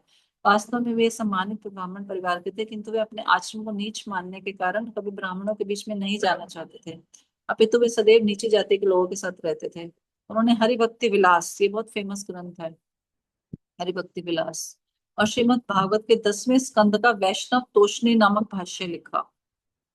हाँ, उन्होंने श्रीमद् भागवत पर बृहद वैष्णव तोषणी नामक भाष्य समाप्त किया और लघु तोषणी समाप्त किया। एक पुस्तक है बृहद भागवतामृत, वो भी उन्होंने लिखी है। लघु भागवतामृत रूप गोस्वामी ने लिखी है, वो छोटी सी पुस्तक है। बृहद भागवतामृत की दो मोटी मोटी किताबें हैं इतनी, उसमें एक जो गोप कुमार है उसकी पूरी स्टोरी बताई गई है कि कैसे वो कहाँ भगवान के धाम गया, इस मटेरियल जगह से किसको मिला, कैसे हुआ, कैसे अंत में उसको भगवान मिले। तो एक स्टोरी के माध्यम से भगवान तक जाने का पूरा रास्ता बताया गया वहाँ पे। तो बड़े बहुत ज्यादा ग्रंथ लिखे हैं इन लोगों ने, पढ़ने के लिए तो जन्म जीवन बहुत कम है, पर इन्होंने लिखे बहुत सारे हैं। कैसे पढ़ेंगे, क्या करेंगे। ठीक है, दादा ठकुरानी माता जी आप आगे पढ़िए। हरे कृष्णा माते दंडवत प्रणाम। श्री चैतन्य महाप्रभु ने अपने 4 प्रमुख अनुयायियों के माध्यम से अपने सिद्धांतों की शिक्षा दी। इसमें से रामानंद राय अद्वितीय हैं, क्योंकि उनके माध्यम से महाप्रभु ने अपने भक्त को काम वासना की पूरी तरह जीतने की शिक्षा दी। काम वासना के कारण मनुष्य जो ही किसी सुंदर स्त्री को देखता है वह उनकी सुंदरता के बस में हो जाता है। श्री रामानंद राय के काम के गर्व को दूर किया। निसंदेह जगन्नाथ वल्लभ नाटक का अभ्यास करते समय उन्होंने सुंदर तरुणियों के नृत्य का निर्देशन किया, किंतु फिर भी वे कभी उनके युवा सौंदर्य से प्रभावित नहीं हुए। श्री रामानंद राय स्वयं ही उनकी तरुणियों को अपने हाथ से नहलाते और उनका स्पर्श करते, किंतु तब भी वे शांत तथा काम वासना रहित बने रहते, जिस तरह की उन्नत भक्त को होना चाहिए। श्री चैतन्य महाप्रभु ने प्रमाणित किया है कि केवल रामानंद राय के लिए ही ऐसा कर पाना संभव है। इसी तरह दामोदर पंडित अपने निरपेक्ष आलोचना के लिए विख्यात थे। अपनी आलोचना से वे महाप्रभु को कभी नहीं छोड़ते थे, इसका भी कोई अनुकरण नहीं किया जा सकता। हरिदास ठाकुर अपनी सहनशीलता के लिए अद्वितीय थे, क्योंकि यद्यपि उन्होंने 22 बाजारों में बैतों से पीटा गया था, फिर भी वे सहिष्णु बने रहे। इसी प्रकार श्री सनातन गोस्वामी एक सम्माननीय ब्राह्मण कुल के होते हुए अपनी दीनता तथा विनयशीलता में अद्वितीय थे। एक मध्य मिनट, तो देखिए ये रामानंद राय की स्टोरी आपने सुनी होगी, है ना। रामानंद राय क्या करते थे, जगन्नाथ मंदिर में क्या होते देवदासियां, उनको ड्रामा के लिए तैयार करते थे, डांस के लिए तैयार करते थे कि जगन्नाथ जी के सामने नृत्य करेंगे, और वो नृत्य करने के लिए उनको खुद तैयार करते थे। अब ये बड़ा अनकॉमन है ना कि एक पुरुष एक स्त्री को तैयार कर रहा है, उसको डेकोरेट कर रहा है, उसको नहला रहा है अपने हाथों से, बड़ी अनकॉमन चीज है। और सुनने में भी बड़ा अजीब सा लगता है कि ऐसे क्यों करते थे, ऐसे करने की क्या जरूरत थी, है ना। वो पुरुष हैं और वो सारी स्त्री हैं, उनको छोटी छोटी लड़कियां होती थी 13-14 साल की, उनको अपने हाथ से पूरा सब कुछ करते थे, डेकोरेट करते थे। तो ऐसा सुनते ही हमारे मन में गंदगी आ जाती है ना, मन एकदम गंदी बात सोचना शुरू कर देता है। लेकिन फिर मैंने कहीं पर पढ़ा कि रामानंद राय वास्तव में कौन है। रामानंद राय शायद ललिता या विशाखा किसी एक सखी का अवतार है ना। तो कह रहे वो तो वास्तव में खुद ही सखी हैं। अभी वो पुरुष शरीर में इस संसार में आए हैं, लेकिन उनकी भावना तो वही सखी वाली है ना। वो तो उनको एज अ पुरुष देख ही नहीं रहे। वो ये दिखाना चाह रहे हैं कि जब व्यक्ति भक्ति में बहुत ज्यादा उन्नत होता है, वो शरीर के स्तर से ऊपर उठ जाता है, देह की उससे होते, इसी को बोलते हैं ना देहात्म बुद्धि से ऊपर उठ जाना। तो उसके लिए देहों देहों का होना कोई फर्क नहीं पड़ता, पुरुष का शरीर स्त्री का शरीर उसको कोई फर्क नहीं पड़ेगा। नहीं तो नॉर्मल व्यक्ति थोड़ा सा भी देख लेता है, कुछ सुन लेता है, उसको एजिटेशन होनी शुरू हो जाती है ना। उसका भी मन करता है अच्छा मैं भी ये एंजॉय कर लूं। लेकिन जब कोई ऐसा सिद्ध पुरुष होते हैं या ऐसे व्यक्ति जो होते हैं, तो खैर भगवान के अंतरंगा पार्षद हैं, ललिता या विशाखा सखी हैं शायद, अर्जुन और विशाखा सखी के कंबाइंड वो है। तो उनको कुछ नहीं होगा, उनको कोई एजिटेशन नहीं होगा। वो किस लिए तैयार कर रहे हैं, वो जो भी कुछ कर रहे हैं वो इसलिए कर रहे हैं कि हमारे भगवान को इससे आनंद मिलेगा। तो इसलिए उन्होंने काम वासना पर कैसे विजय पाई जाती है ये रामानंद राय ने प्रस्तुत किया। तो चैतन्य महाप्रभु को जितने भी भक्त थे वो सब कुछ तो कोई ना कोई एग्जाम्पल प्रस्तुत करने के लिए आए थे कि वो अपनी शिक्षा दे रहे हैं। जैसे राम, इन्होंने बताया कि कैसे काम के गर्व को दूर किया। हरिदास ठाकुर ने अपनी सहनशीलता को प्रस्तुत किया। दामोदर पंडित एक व्यक्ति थे, वो हमेशा चैतन्य प्रभु को कुछ ना कुछ सिखाते रहते थे। आप ऐसे क्यों कर रहे हो, ऐसे मत करो, स्त्रियों के साथ मत बात करो, उनके उसके बेटे से बात मत करो, उसके यहाँ से भिक्षा मत लो। तो वो कुछ ना कुछ टीच करते रहते थे। लेकिन हम सोचे हम ऐसे करें अपने गुरु को या अपने सीनियर्स को, तो वो गलत है, क्योंकि वो क्या भगवान के पार्षद हैं और वो जो भी करे एक एग्जाम्पल देने के लिए कर रहे हैं। और भगवान भी उनके सब सहन करते थे, दामोदर पंडित की आलोचना भी सहन करते थे, क्योंकि वही कहते थे कि हाँ ये मुझे सही गाइड कर रहे हैं। कोई ना कोई गाइड करने वाला होना चाहिए, क्योंकि मैं अपने हिसाब से चलूंगा तो मैं कई बार गलत भी कर सकता हूँ। तो मुझे भी गाइडेंस की आवश्यकता है, तो गाइडेंस की इंपॉर्टेंस बताने के लिए वो ऐसे, तो हर इसमें मतलब यहाँ बताया गया, सनातन गोस्वामी अपनी दीनता और विनयशीलता में अद्वितीय थे। ठीक है, मैं इसको फटाफट पढ़ के खत्म करती हूँ। मध्य लीला के 19वें अध्याय में सनातन गोस्वामी ने सरकारी नौकरी से मुक्ति पाने के लिए जो युक्ति अपनाई उसका वर्णन मिलता है। उन्होंने नवाब के पास बीमारी की सूचना भेजी, किंतु दरअसल वे ब्राह्मणों के साथ अपने घर पर श्रीमद् भागवत का अध्ययन कर रहे थे। नवाब को राजवैद्य से सूचना मिल गई, अतः तुरंत इस रहस्य का पर्दाफाश करने में सनातन गोस्वामी के यहाँ गया। नवाब ने सनातन से प्रार्थना की कि वो उड़ीसा यात्रा पर उनके साथ चले, पर गोस्वामी ने मना कर दिया। नवाब ने आदेश दिया कि उन्हें तुरंत जेल में डाल दिया जाए। जब रूप गोस्वामी ने घर छोड़ा तो उन्होंने सनातन गोस्वामी को पत्र लिखकर सूचित किया कि उन्होंने अपना कुछ धन किसी पंसारी के यहाँ छोड़ा है। सनातन गोस्वामी का इस धन के उपयोग जेलर को घूस देने और कैद के छूटने में किया। तो कुछ लोग बोलते हैं कि क्या हमें चीटिंग करनी चाहिए, क्या हमें झूठ बोलना चाहिए? हाँ, भक्ति के लिए हम कर सकते हैं। अपने आप को भक्ति में किसी तरह से बचाने के लिए, किसी तरह से अपनी भक्ति को एडवांस करने के लिए, इस तरह देखो ये भी तो ब्राइब दे रहे हैं ना, किसी को घूस दे रहे हैं, चीटिंग कर रहे हैं, तो भक्ति को स्थापित करने के लिए ऐसे कर सकते हैं। वैसे नहीं करना चाहिए, वैसे नहीं करना चाहिए। तो वे फिर मैं महाप्रभु से मिलने के लिए बनारस चल पड़े और अपने साथ केवल एक नौकर को ले गए जिसका नाम ईशान था। रास्ते में वे सराय में रुके। सराय के मालिक को पता चला कि ईशान के पास कुछ स्वर्ण मुद्राएं हैं, वो उस मुद्राओं को लेने के लिए उसने दोनों को मारने की योजना बनाई। बाद में सनातन गोस्वामी ने देखा नहीं कि सराय का मालिक उन्हें ना जानते हुए भी उनकी सुख सुविधाओं का विशेष ध्यान रख रहा है। अतः वे इस नतीजे पर पहुंचे कि ईशान चोरी छुपे कुछ धन रखे हुए हैं, जिसका पता सराय के मालिक को लग चुका है। वो ना मालिक ऐसे ही करता था, जो भी उसके वहां आता था वो उसका धन चोरी करता था, तो उसको पता था कि उसके पास मुद्राएं हैं। तो उन्होंने पूछे जाने पर ईशान ने स्वीकार कर लिया कि उनके पास वास्तव में कुछ धन है। तो सनातन गोस्वामी ने तुरंत ही वह धन लेकर सराय वाले को दे दिया और उनसे प्रार्थना की कि जंगल में पार जाने में उनकी सहायता करें। इस प्रकार उस क्षेत्र के चोरों के मुखिया और सराय वाले की सहायता से वे हाजीपुर पहाड़ को लांग गए, जो आजकल हजारीबाग कहलाता है। तब उनकी भेंट अपने साले श्रीकांत से हुई, जिसने उन्हें अपने साथ रुकने को कहा। सनातन गोस्वामी ने मना कर दिया, किंतु विदा होने से पूर्व श्रीकांत ने उन्हें एक मूल्यवान कंबल दिया। ये भी बहुत टीचिंग वाली वो है। सनातन गोस्वामी कंबल को लेकर किसी तरह वाराणसी पहुंचे। वहां चंद्रशेखर के मकान में महाप्रभु से मिले। महाप्रभु के आगे से सनातन गोस्वामी को दाढ़ी और सिर के बाल कटवा दिए और उनकी वेशभूषा बदलकर बाबा जी जैसी कर दी गई। उन्होंने तपन मिश्रा के पुराने वस्त्र पहने और महाराष्ट्रीय ब्राह्मण के घर पर प्रसाद ग्रहण किया। फिर महाप्रभु से चर्चाओं के समय महाप्रभु ने उन्हें भक्ति के विषय में सारी बातें बतलाई। उन्होंने सनातन गोस्वामी को भक्ति विषयक पुस्तकें लिखने, वैष्णव कार्यकलापों से संबंधित एक निर्देशिका लिखने और वृंदावन के प्राचीन विस्मृत तीर्थ स्थानों का पुनर्उद्धार करने का आदेश दिया। इन सारे कार्यों को पूरा करने के लिए महाप्रभु ने उन्हें आशीर्वाद दिया और आत्माराम श्लोक की 61 प्रकार से व्याख्या भी की। तो आप अगर फर्स्ट कैट पर पढ़ोगे उसमें एक श्लोक आता है, उसको आत्माराम श्लोक, बड़ा फेमस श्लोक है, कभी उस पर अलग से चर्चा करेंगे, वैसे मुझे समझ नहीं आया आज तक वो। तो वो उसके महाप्रभु ने उसको 61 प्रकार से व्याख्या की है। और साथ साथ उस कंबल का भी, अब इसमें लिखा है कि नहीं लिखा मुझे नहीं पता। तो वो चैतन्य महाप्रभु ने जब देखा ना कि इतना मूल्यवान कंबल उन्होंने लिखा, तो उन्होंने बोला तपन मिश्र को, इनको बोलो कि ये छोड़ के आए, वैरागी के पास ऐश्वर्य नहीं होना चाहिए।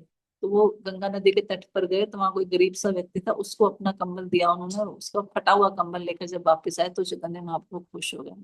तभी वो बोलते हैं महाप्रभु भक्तगण वैराग्य प्रधान, इसलिए हम तो बन ही नहीं सकते महाप्रभु के भक्त क्योंकि महाप्रभु के भक्तों में बहुत वैराग्य होना चाहिए तो करना पड़ेगा, खैर जैसे तैसे। सनातन गोस्वामी मुख्य मार्ग से वृंदावन गए और जब वे मथुरा पहुंचे तो उनकी भेंट सुबुद्धि राय से हुई। तत्पश्चात वे झारखंड अर्थात मध्य प्रदेश के जंगल से होकर जगन्नाथपुरी लौट आए। वहां उन्होंने जगन्नाथ रथ के पहिए के नीचे शरीर त्याग देने का निश्चय किया, क्योंकि उनके शरीर में कुछ ना कुछ व्याधि हो रही थी, कुछ पस पड़ी हुई थी। तो उन्होंने बोला मैं अपना शरीर त्याग देता हूँ, किंतु महाप्रभु ने बचा लिया। उन्हें हरिदास ठाकुर से मिलने के बाद अनुपम के अवसान का पता चला। बाद में सनातन गोस्वामी ने हरिदास ठाकुर की महिमा का वर्णन किया। सनातन गोस्वामी जगन्नाथ मंदिर के प्रति शिष्टाचार का पालन करते हुए समुद्र तट से महाप्रभु का दर्शन करने गए। जबकि धूप के कारण गर्मी बहुत थी, उनको लग रहा था कि मैं किसी से टच ना हो जाऊं, मैं मुसलमान उसमें रह चुका हूँ और मैं अछूत हो चुका हूँ, तो मैं किसी को टच कर गया और मेरे शरीर में से ये भी सब निकल रहा है, तो किसी को टच ना हो जाए। पंडित निकलते हैं, पुजारी निकलते हैं, तो ये बात बहुत समझने वाली है कि हम भी जब अशुद्ध अवस्था में होते हैं या कुछ ऐसी चीजें, तो हमें पंडित ब्राह्मण लोगों से, वैष्णव लोगों से जो डीटी वर्शिप करते हैं उनसे दूर रहना चाहिए। मैं नॉर्मली माता जी को बताती हूँ ये चीज कि आप जब अपने अशुद्धि की अवस्था में हो तो मंदिर के पीछे पीछे रहें, बिल्कुल बैक साइड पे, आगे नहीं आए, तुलसी के पास मत आए, किसी डिवोटी को टच मत करें, क्योंकि डिवोटी क्या करेंगे, आपके कंधे पे हाथ रखेंगे, हरे कृष्णा कैसे हो आप, और जिनको गायत्री करनी है वो फिर अपवित्र हो जाएंगे, या डीटी वर्शिप करनी है, कुछ करनी है, वो अपवित्र हो जाएंगे। तो पीछे रहे हम, ताकि कोई हमें टच ना करे, है ना।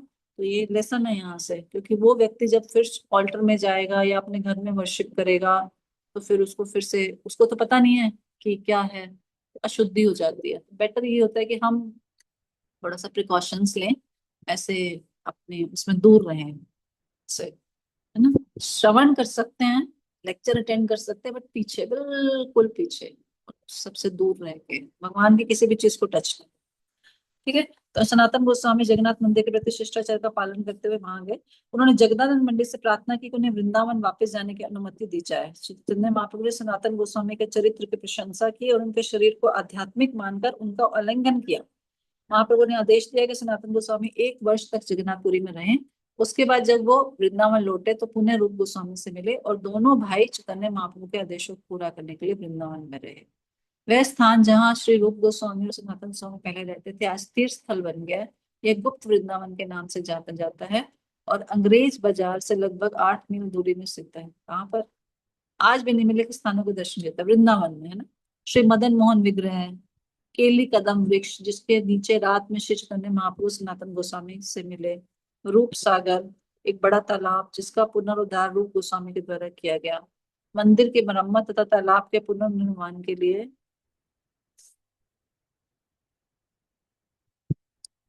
रामकेली संस्कार समिति की स्थापना की गई थी। ये रामकेली की बात कर रहे हैं क्या? रामकेली होगा ये, रूप सागर तालाब, पता नहीं कहाँ की बात है अभी ये। तो इस तरह सनातन गोस्वामी उनके बहुत क्लोज एसोसिएट है, उन्होंने उनकी आज्ञा का पूरा करने के लिए ग्रंथ लिखे। ये जो सारे मंदिर हम देख रहे हैं, ये सब षड गोस्वामियों का ही कार्य है। अगर षड गोस्वामी ने नहीं किया होता तो ये आज वृंदावन बिल्कुल जंगल होता, कुछ नहीं मिलता आपको वहां पे। अभी तो हम जाते हैं, बड़े मजे से दर्शन करके आ जाते हैं, सब है, लेकिन ये सब इनकी महिमा का है, ये 6 गोस्वामी।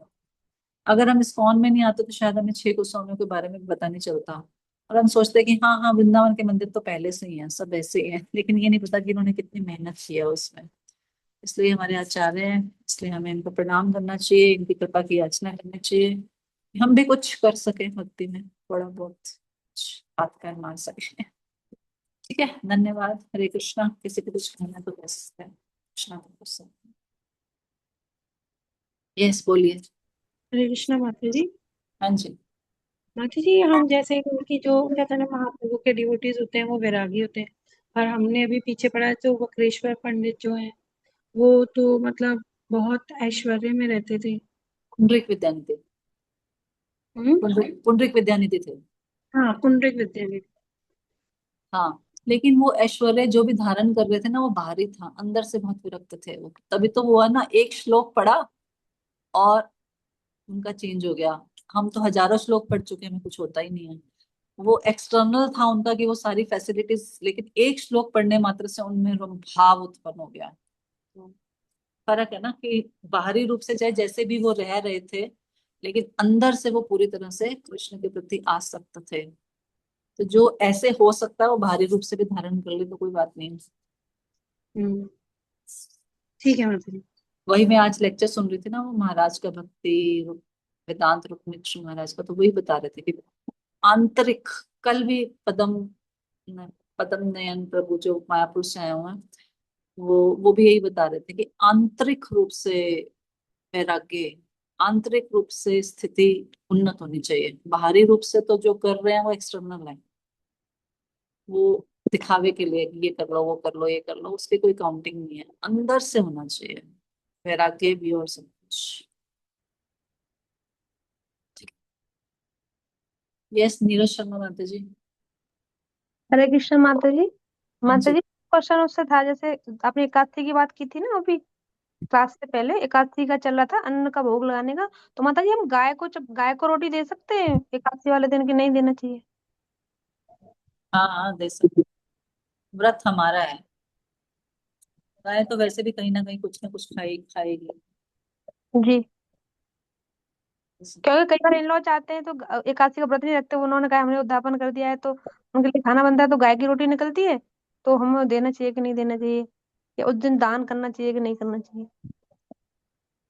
कर सकते हैं, अपने लिए तपस्या होती है, दूसरों के लिए। जी माता जी। Jagannath thank you. कूट में तो एकादशी रखते ही नहीं है वो लोग।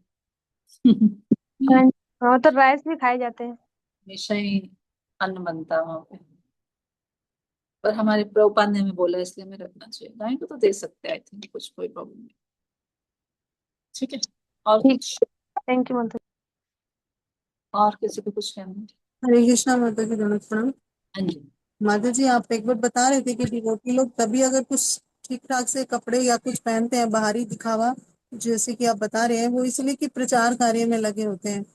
तो इस तरह से भी, क्योंकि वो अब समय अलग है, तो अंदर से तो अटैच नहीं है ना उनसे, ये बता रहे थे हम कि प्रचार में भी इस तरह से भी नहीं रहना चाहिए कि बिल्कुल हाँ कुछ भी नहीं है। दोनों चीजें हैं, मतलब बहुत लग्जरियस लाइफ भी नहीं होनी चाहिए, नहीं होनी सिंपल चाहिए लिविंग, जी। High thinking. हाँ जी मतलब जी। ऐसा भी नहीं है ना, एक अच्छे कपड़े पहनने और लग्जरियस कपड़े पहनने में अंतर है। हाँ अंतर है जी। अच्छी तरह से स्वच्छ तरीके से रहने में और लग्जरियस रहने में वो अंतर है ना? हमें जी स्वच्छता को कॉम्प्रोमाइज नहीं करना, जी जी। अच्छा रहे, साफ सुथरा रहे सब कुछ, वो तो विधि है। लेकिन हम्म, ऐशो आराम, वो बहुत ज्यादा जो नीड है वो तो अभी सबको करनी पड़ेगी, बट बहुत जी ज्यादा उसको नहीं करना। जी फोन हमारा 15,000 20,000 का भी आ जाएगा, फोन 2 लाख का भी आएगा, तो वो लग्जरी है। जी फोन नीड है, बट फोन को 15-20 हजार का लेके काम खत्म कर सकते हैं, तीस जी 50 1 लाख का लेने की आवश्यकता नहीं है। ये नहीं। अंतर है, ये है। जी माता जी। हरे कृष्ण माता जी, दंडवत प्रणाम। माता जी मेरा एक क्वेश्चन था। हम्म।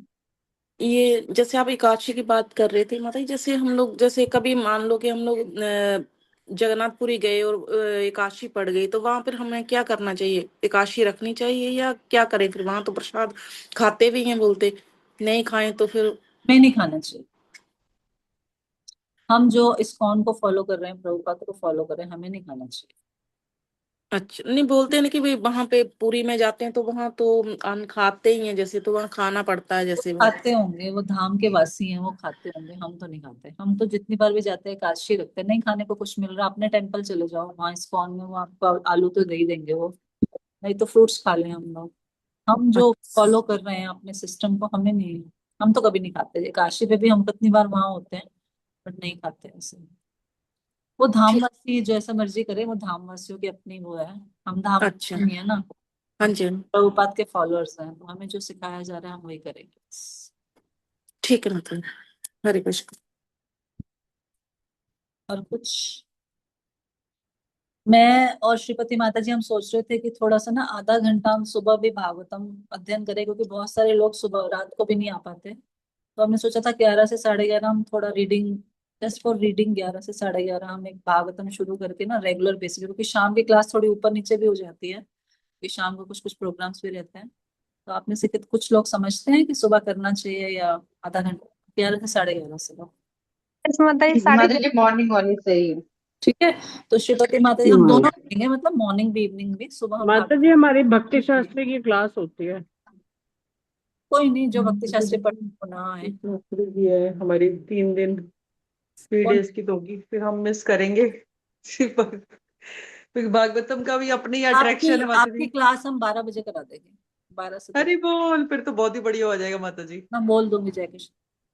ठीक है, ठीक है माता जी, फिर तो ग्यारह बहुत से ही साढ़े बढ़िया हो ग्यारह जाएगा। हम ये पढ़ें, क्योंकि मैं चाहती हूँ कि शास्त्रों का अध्ययन जब तक हम नहीं करेंगे ना, और शास्त्रों का अध्ययन अकेले करने में मैं भी नहीं कर पाती, इकट्ठे करते हैं तो इस बहाने कुछ हो जाता है, कुछ याद हो जाता हाँ तो इस तरह हमारी 2 बुक्स एटलीस्ट इस जीवन में हम पूरी कर लें किसी तरह से। गीता जी मेरे जी यही जी टारगेट है, गीता समझ लें, भागवतम समझ लें और सीसी समझ लें, बस इससे ज्यादा तो कुछ समझ नहीं पाएंगे हम। पढ़ लें और समझ लें, यही प्रयास है कि अगर आधा घंटा हम सुबह पढ़ लें और शाम का भी जितनी भी देर हम पढ़ सकते हैं, आधा घंटा पौना घंटा, तो दोनों बुक्स चलती रहेंगी साइमल्टेनियसली, क्योंकि शाम में थोड़ा ब्रेक आ जाता है, सुबह में ब्रेक के चांसेस कम है। कि सुबह फ्री जी होते हैं, शाम को प्रोग्राम्स भी हो जाते हैं, मैं भी बाहर चले जाती हूँ तो मिस हो जाता है। ठीक है, तो कल से शुरू करेंगे सुबह 11 से साढ़े जी 11 जैसे शुरू को मैं बोल दूंगी। माता जी बुक तो बता देना कौन सी। Shrimad Bhagavatam first canto first श्लोक। फर्स्ट कैंटो, ठीक ठीक। थैंक माता जी भक्ति वैभव हिंदी में नहीं शुरू हो रहा माता जी? भक्ति वैभव का जो कोर्स है माता जी। भक्ति वैभव अभी हिंदी में नहीं है, आने वाले टाइम में करेंगे। अभी पहले हमारा पूरा हो जाएगा ना, अभी तो हमें हाँ 1 उसके साल बाद और लगना है, उसके बाद फिर हिंदी बैच शुरू करेंगे। ठीक है माता अभी हमें 1 साल और लगेगा उसके बाद। जी। जी माता जी। ठीक है, तो कल से माता जी हम शुरू करेंगे 11 से साढ़े 11। तो आधा घंटा ही पढ़ेंगे, ज्यादा नहीं पढ़ेंगे, बट हम फट फट फट फट पढ़ते जाएंगे, और जो हमने पढ़ा है सुना है वो हम थोड़ा सा डिस्कस कर लेंगे। ठीक है, श्रीपति मंदिर आप मैसेज डाल सकते हो, जूम ग्रुप पे भी डाल देना, इस पे भी डाल देना। ठीक है, जी माता जी। श्रील प्रभुपाद की जय, श्री चैतन्य चरितामृत की जय, अनंत कोटि वैष्णव की जय, श्री कृष्णदास कविराज गोस्वामी महाराज की जय, और प्रेमानंद लश्कर का संदेश। एक बार हरे कृष्ण नाम से बोल के, हरे हरे कृष्णा कृष्णा हरे हरे हरे कृष्णा कृष्णा हरे हरे हरे राम राम हरे राम राम राम राम हरे हरे। थैंक यू माता जी, thank Hare you so Krishna much. माता जी, धन्यवाद। थैंक यू माता जी, थैंक यू सो मच।